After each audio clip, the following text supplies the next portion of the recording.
Welcome to Success in Chaos. This is a healthcare podcast where each episode is dedicated to unlocking success amid rapid change and uncertainty. I'm Angela Adams, the CEO of Inflow Health. And I'm Kandice Garcia, the Quality Improvement Director for the ACR Learning Network and the owner of Tungsten QI Partners. Now, our guest today is Dawn Davison. She is a nationally recognized healthcare leader, innovator, and president of the ACHE, Upstate New York chapter, where she champions leadership development and system transformation.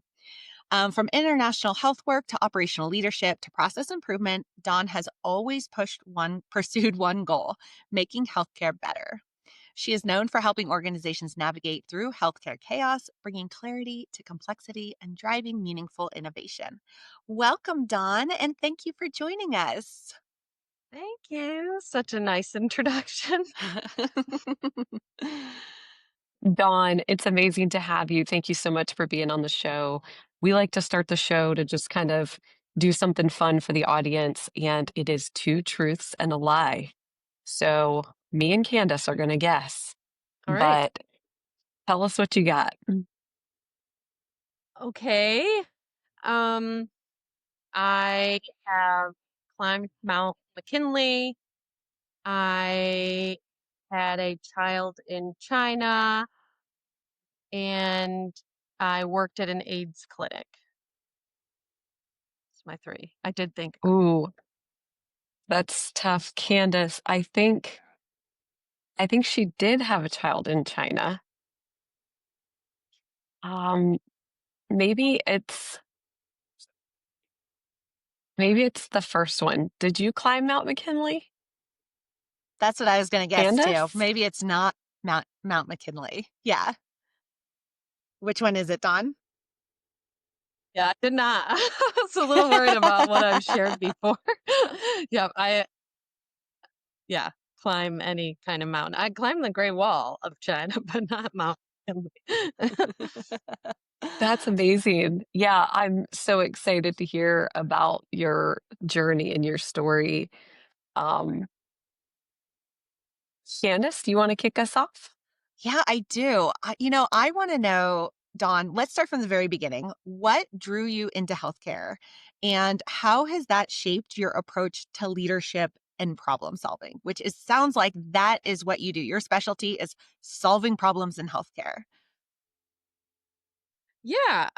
Well, growing up, my mom was a nurse and she worked in an AIDS clinic in Rochester. So I grew up with her working in an AIDS clinic. It was one of the first clinics in Rochester. She worked with high risk populations. She put, I would say, volunteerism like right after, being a mother was volunteerism in the community. So what I learned there was you serve, right? We serve our community. That is our responsibility as people in our community. And I learned how to do it. So it wasn't just this concept. It was every day there is an ability to do this. And so while I was in college, I started my career doing internships in healthcare, and that sort of led me to this path. I think that this has shaped my approach to leadership and problem solving, having a role in community service right now. So I volunteer in a few different platforms today outside of volunteering for everything at work because I love to do that as well. I try to really understand others first. So when we're engaging with groups, when different groups say, "Hey, we have a problem. Could you come and help us figure out what it is?" I always try to demonstrate that we want to bring everyone to the table. We want to understand their perspective of the current state from the problems. We all define things differently as well. So part of that is like getting to a common understanding of what's going on today. And then you can talk about what happened before and what we might want in the future, but getting to this common understanding, we owe it to ourselves and to each other to do that. Um, it takes a ton of effort, I think, to put humans first, whether it be yourself or the people around you. You have to do both of those things. And so I really try to put that at the forefront of how I serve.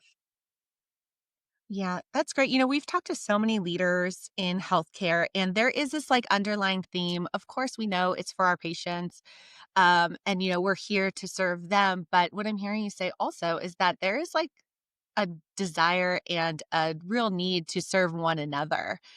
If you kind of thought about it, why do strong relationships matter so much in healthcare? And how do you build them? Like, what is the strategy around like getting people to work together and maybe even like, moving all in the same direction? So I think, all right, you asked a couple of questions. So I'll start with why do relationships matter? I would say everything is connected. Everything is connected. And if you can't acknowledge that, right, there's your first barrier, but everything is connected. And if I pride myself in having relationships and building them and maintaining them and addressing when problems are when there's barriers to that relationship. I'm always thinking, who knows the answer? Who should be at the table? We cannot just wait for the board meeting, the committee meeting, the kickoff, the workshop. Sometimes the answer, I would say like half the time, I believe the answer is right in front of us, but we don't know it. We can't see it. We don't know that one human. And so creating relationships helps me connect people when I work with them around the organization. Be like, you should meet, you should meet. I've seen a common theme or a skill set. Like this person knows how to do this. They've done it in their space and they can help you apply it to your space. And that's just ongoing. And I worked in China for 7 years, and everything there is around guanxi, right? That is relationship building. You must have guanxi to get Mm. anything done, and I feel like that's really a core part of who I am as a leader today. That's phenomenal. I feel like as a person that works with health systems on the daily, one of my biggest frustrations, there's one particular health system, I won't name any names, but we've been working with 5 different groups within the organization. And all 5 groups are like, "Man, this is amazing. We need this. We have a real patient safety gap here." And every single group we get to the end of the meeting and they're like, "So, who's gonna quarterback this?" And like everybody wants it, nobody wants to quarterback it. So tell me a little bit about how you have bridged that gap within your organization. It sounds like these relationships, but also like driving people to be passionate and make sure that they're taking ownership of a project is part of being successful. I think I actually just had an encounter like that recently where we're like, there's a huge opportunity here. This is a pain point. It's actually related to no-shows in the outpatient space. This is a pain point everywhere in the system for the Yeah. patients and their family members, but the doctors who have their schedules that are available to patients and patients can't make it to their appointments, and the staff who spent time filling those appointments and now it's open and it looks like they weren't productive, and then the inpatients that are going home and being readmitted, and oh man, it's because they missed an appointment in their office, or maybe we could have caught it then. And I'm like, here's Mm. this great opportunity. And everyone's plate is full. Every executive's plate is full. And everyone's always working on that one. So we're like, okay, that's an ongoing one. But I'm like, it could be a real big system one. It really could be and should be. But how do you get the executive sponsor when their plate is really full? I think we have to go back and look at how my team, the performance excellence team here at Rochester Regional Health, and the innovation group are we traditionally run projects with an executive sponsor. They must be on board in order to ensure we're not wasting people's time, that we're going to meet a deadline and help remove barriers. But when you don't have that, how do we give that responsibility, accountability, autonomy, authority to managers, to team members, Yeah. and because they're not always available. And honestly, they trust their teams. They trust their teams to do it. I would say in my organization, we are really trying to build leadership at all levels, from team member to executive leadership. Every area is getting attention. Oh my gosh, that trust to be able to make decisions up and down the chain of command and up and down leadership is so critical to healthcare. And I think it's one of those things that is like not addressed, um, like deep enough, which means that we have to teach skill sets to our leaders about what it means to lead, what it means to make decisions. How does that happen? Where is your boundary of decision making? What is that? And then how do you like work autonomously within the boundaries of what we've defined? Like that all takes work. That all takes, a vision from a leader to be able to build that in place. Would you say that when you're building a team, is this something that you focus on, or is this something that comes from higher up? Like, tell me how you have navigated that and built that within your own team. Um, I can. I think it's it's where at my level I feel strongly about this, but I hear it from a executive CEO, COO level as well, where they're like, let your team members make decisions, engage them in the process. You have to start somewhere. Don't be afraid of failure. Like this whole, I think, breaking down the fear of failure. That is Mm. so critical to any movement or change in culture in the workplace and outside the workplace too. But getting that, like, it's okay if you fail. There's no, you're not going to be under the spot. You might be under the spotlight because we're like, what happened? Let's learn from it. And that in itself, the little people are like, why are you so excited about that? But that is I think that answers your question. Sorry. Let me know. Yeah, no, I think what you're saying is like it's a culture that's set from the leadership. We heard from another organization, St. Tammany, that that's the water that they swim in, like from the sea level down to the frontline staff. The practice is disseminated leadership. The practice is, going out there and doing your best and failing and learning from your mistakes. And it's rare that we see organizations who really like practice what they preach. And it's so nice to see organizations trying and practicing and learning and continuing to evolve because we don't have an option. Like we have to continue to innovate. We have to continue to evolve. And if you don't have that culture of learning from your mistakes or a learning organization, you're really not going to go anywhere fast. Yeah.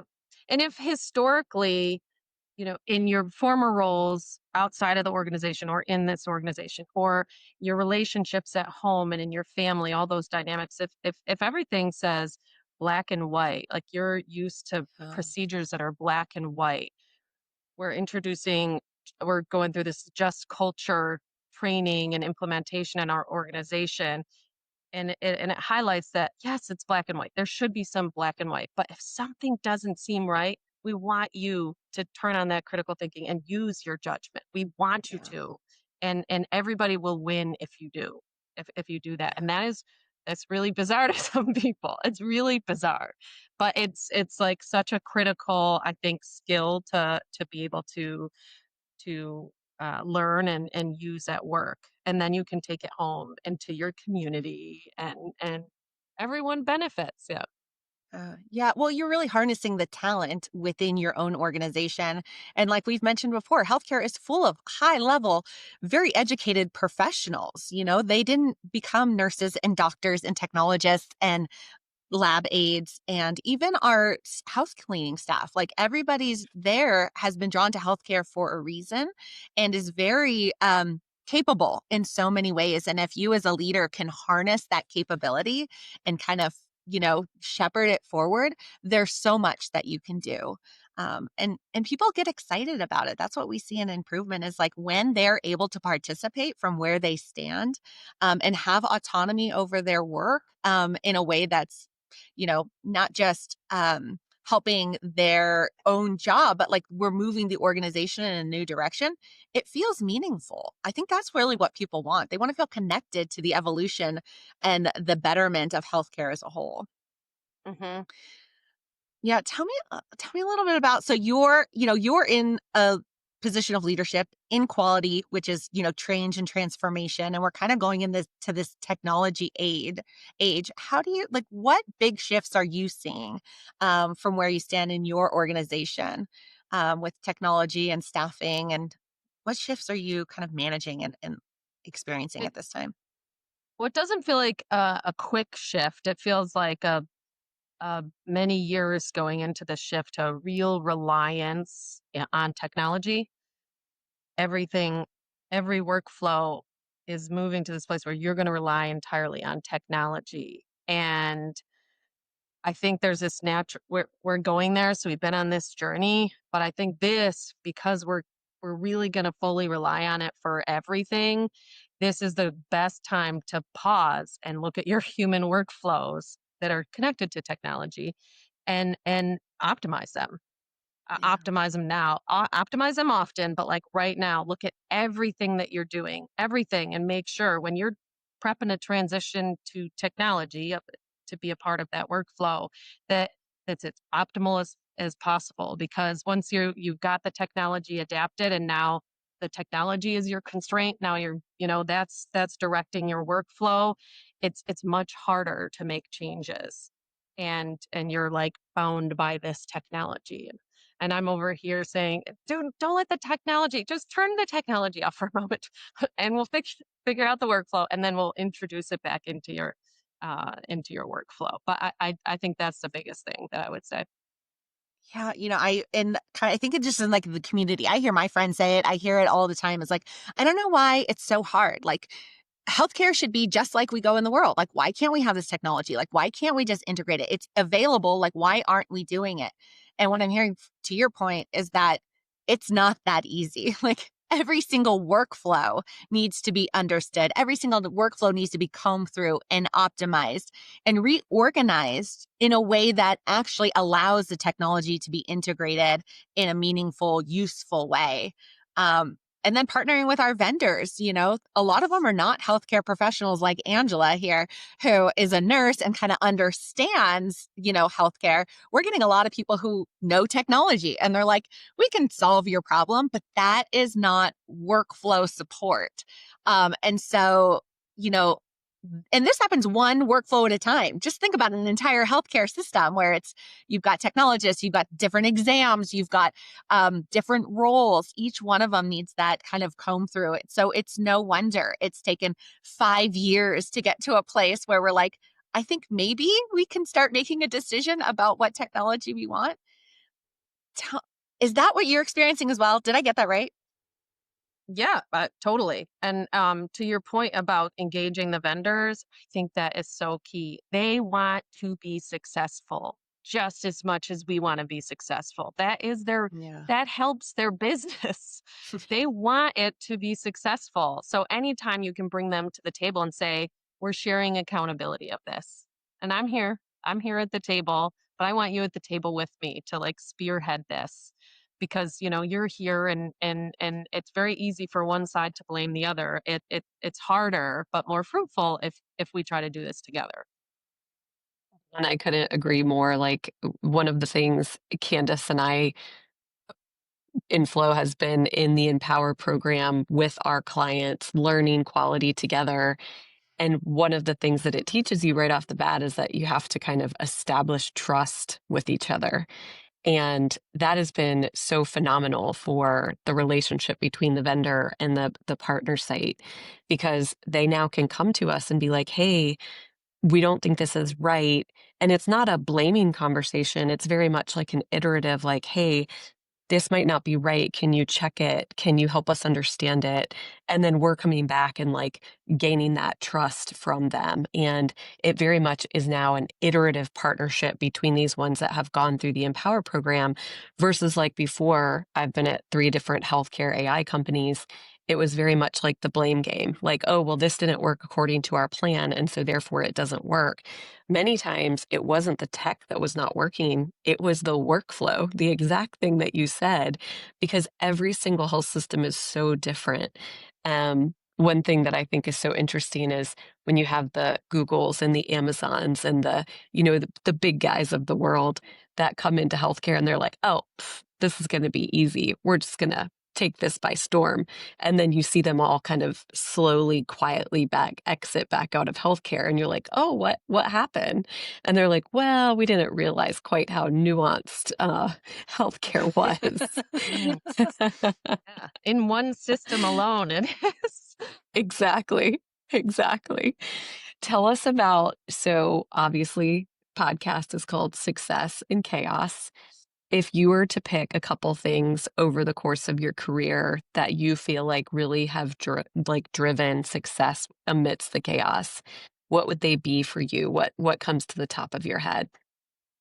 Um, I think so for success, I'll start with one of my former roles where I jumped in right at COVID. I had a team, a few different managers over different spaces and in operations. And right off the bat, I jump in, I'm the new person, and we're like, we're all one team. They're like, wait, sorry, what? I've never met that person. I'm like, you all reported to the same person before. I just assumed that you would be your colleagues. But and it quick and it made sense to people because it was COVID and they're like, well, we need to do everyone else is doing huddles. Let's do huddles too. And I would say in a month or 2 months, we're now actually colleagues, team members, and over the course of 2 years became backups for each other and supports Mm. and brainstorming partners and all of these really great things that to me, I just assumed was this is normal. And it quickly became clear that this is not normal everywhere. And it needs to be introduced at some point. It needs to feel easy and not forced. And so this, when as I say this, reminds me that there's all these things that are important, all these tasks as leaders, whether you're, on a committee or a board or in an actual team at work or a parent at home. There's all of these things that need to get done. And you can't just assign these things to different people. You shouldn't do that because it's not effective. People don't like it. And you rarely match up the right stuff. You can just post it all up and be like, here's all the stuff. Anything you hate, don't do that. Anything you really don't mind, pick that stuff and then we'll divvy up the rest of it. Like that happens in all of those spaces and that is way more productive, especially over time, way to be engaging these different teams. So I try to apply that with my former role, this role that I have now, my role as a parent at home and as a partner to my husband. Yeah, I you've got a love big that. role. Yeah, you've got a big Yeah. role here. You've got a big role at home. Soccer team at Like, home. yeah.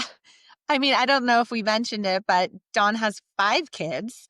Um, in addition to her role as a high-level leader at a healthcare organization. I mean, is there anything you can't do? I think that, we have a lot of women leaders on the, who listen to us, and we are as well.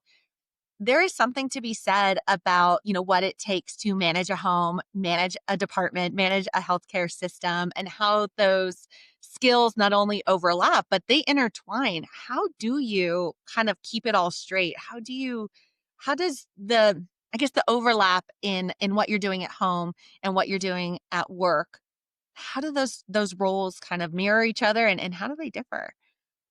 I think in terms of mirroring it, it is aligning what I feel is important as a human being, as a community, a leader in the community, and a leader here and at home. All of those things are who I am and who I think is important. If I really have to shift who I am everywhere I go, it's really a lot harder to balance. And so the more I'm able to I can use all those skills, those, personalities in every single one of those spaces. I'm a lot more valuable. And in each of those spaces, you've got different personalities. So my ability to work with Mm, different people and say, okay, right now I can be the pessimist. Right now I can be the optimist, right? If there's a room full of optimists, I can fill in as the pessimist no matter where I am. And that happens at work, but like at home, I have 5 kids, 5 completely different personalities. It took me a really long time to realize that's like that is what we're working with in the community. yeah, it's your own little team at home, right? It's like, And I have an identical twin sister who I get to work with now. I never got to work with her before, and it's so fun. But we are very different, and people point it out all the time. They're like, you look the same, right? Exactly the same. yeah. You sound the same, but what you say is different. Oh my gosh, I want to meet Yeah. her. Oh my gosh, two Right. of You will. you? I want to come work for you guys. I feel like this is like a team I could really get behind. No, I Dawn, I love have a sister as well. We're not identical twins, but people still get us confused. We're like 2 years apart. We sound identical on the phone until we laugh. Yeah. And so when we were in high school, she's very shy. I'm obviously not shy. And she would be like, "I wanna break up with my boyfriend. Will you do it for me?" And I'd be like, "Oh, yeah, that's gonna be no problem." Oh, see, We would use the resources that switch. you have. We would switch on the phone, Yeah. and they'd be like, "I don't know, Danielle just didn't seem like herself." And there is a part of like stretching yourself, but if there's things where people have different skills, like lean into it. I remember my brother Yeah. one time said that to me when we were going in to try to help a family member with some big life change. And he finally called me. I was like, I kind of knew what was going on, but no one called me. And he's like, all right, your time to come in, Dawn. Everybody has a role, and I think you know what your role is. Like, all right. More people recognize that, right? We end up working more as a team. And ultimately, everyone, I wrote this down on a sticky somewhere. I didn't need to, but everyone thinks and in the health system, right? The patient, we all want to do what's best for the patient. Everyone wants Mhm. to do what's best for the patient. And we need to remember that and remind people of that often because we doubt ourselves, we doubt Yeah. one another. And once you say that, people are like, right, of course, we're all here for this. Like, that's Yeah. just bring me back to the table, bring me back in the right headspace. Yeah. I mean, you're just like reiterating so many concepts we've heard from our leaders, like a shared goal, a shared vision, the patient. Healthcare is easy. There is one vision, and that is ensuring that everybody gets the care that they need when they need it in a way that like actually serves them and their healthcare journey. Easy goal, but remembering to continue to align everybody around it and remember that that is our focus. And then showing up as your authentic self. We heard this just a couple weeks ago that it is it is the core of good leadership is knowing who you are and being able to not only play your role but play your role as you. And that is what connects you to the people around you. And then they get to show up as their authentic selves. And I love that you're taking it a step further and saying that then we get to show up as our authentic selves and be this toolkit, this toolbox that we can each like participate in a way that serves us, that we enjoy, and that actually helps us get closer to what we're trying to do. I mean, Dawn, it is really full circle. And watching you be able to do this within your organization, within your community, at your home, and at a national level through your work, what is it, the ACHE? Yeah, training leaders and really supporting other leaders across the country and inspiring them to do this. I think this is why healthcare not only functions at all, but why I have such hope for the future because people like you are in these positions of leadership, really just driving us and driving your teams to a That place. so kind of you to say. And I feel very lucky that I worked with you even last year, or the year before we started. I like what a resource you've been for me Mm, and my organization and really easy to reach out to and either get an answer, be pointed in the right direction. And that's what we just need that. People to feel so it's comfortable all with about that. Yeah. and She's such a relationship. light. Yep. Candace is such a light. Yep. I feel like that's one thing that drew me to her immediately was no matter what you need, she's gonna be there and try to get it for you, even if it's not her specialty in the moment. She's like, "You know what? I'm gonna figure this out. I'm gonna figure out where to guide you and direct you." I'm curious, you mentioned your time in China, and I would really love to kind of understand some of the things that you learned in your time in China. You kind of brought up one concept already that you learned from your time in China. Was there anything else that you kind of came home with from that journey? I was historically the type A one in my family. Now, there's a spectrum of that, but I was the most type A person in my family. So I got us everywhere on time. And I was the one that people were like, oh, better get there for Dawn, or Dawn's going to remind us that we have to be there. And, Dawn's going to tidy everything. And I was that person, and I got bothered when I was late and when things weren't tidy. And um, then going to a foreign country where all of the what you know it, I was in an uncomfortable space. I couldn't predict things. I didn't know why things were certain ways until I was there for a period of time. And the whole experience led me to relax. Like it was like this massive chill pill. And I was like, okay, I'm not in control. I wasn't before either. But now I acknowledge that I'm not in control and I can't control this, and I can enjoy it and be more agile and really learn and just be curious and let that curiosity out. I would definitely attribute that all of that to my experience in China. And my sister will say, like when I came back, she's just like, "This is really annoying. Honestly, you were the one. You're late to everything now." And I'm like, "Listen, what I learned was nobody wants you on time, and they definitely don't early."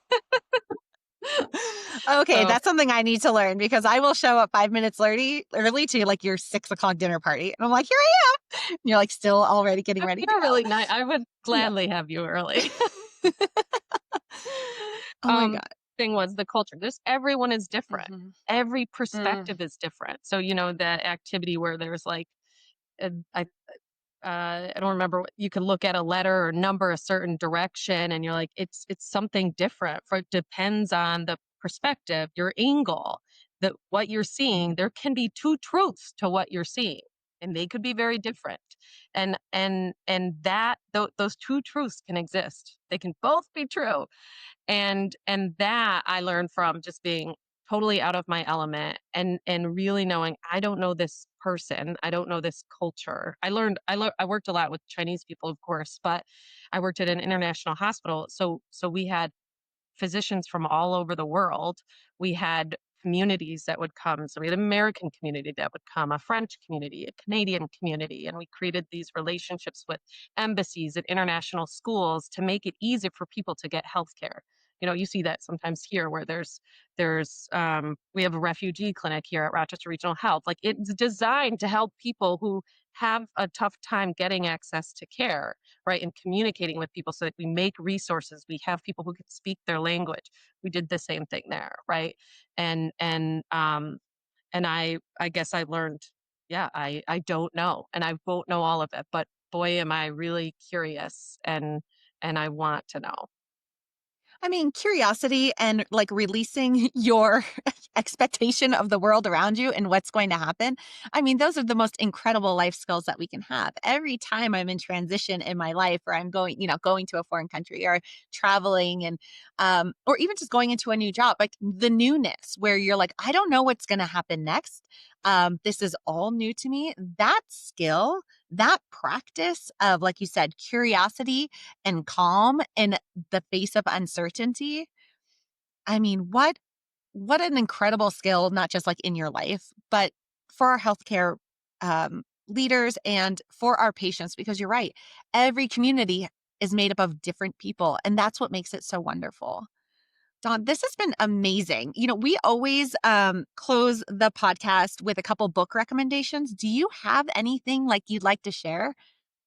Yes, I do. Sorry, because I want to get the authors' names right and everything. I really like Make Your Bed by Admiral William H. McRaven, Talking to Strangers by Malcolm Gladwell, and Rivertown by Peter Hessler, which is a memoir about Hessler's experience as a Peace Corps volunteer in rural China, navigating Mm. cultural differences, building relationships, and I love to go back to that one all the time, just like relive that experience. I think it's so important and not just like all the time, but especially today, as we're facing like differences and people are redefining like what do I feel comfortable with? Like how do I see other people? And really just remembering that we're all people. We're all people and we all come from different experiences and we were just lucky enough to be born exactly where we are. But we have the opportunity over our life to understand how other people live, how other people see the world, and how when they come to our country and we're all in one community, what that brings to each of us as individuals. There's so much to learn when we lead with curiosity. Thank you so much for those recommendations. This has been so lovely. I can't wait to see you again. I keep telling Dawn we need to do another project in the Learning Network. So one of these days I'm going to pull her back in so that we get to see each other on a more regular basis. I miss you. All right. Well, thank you so Thank much you for so joining much, us. Dawn. Thank you both This for has been having me. I great. really appreciate it. Yeah. Well, thank you to our audience for joining us on Success and Chaos. Please be sure to like, follow, and share today's episode on Spotify, Apple Podcast, YouTube, or wherever you get your podcast. And a special thank you to the InfloHealth team for their production support.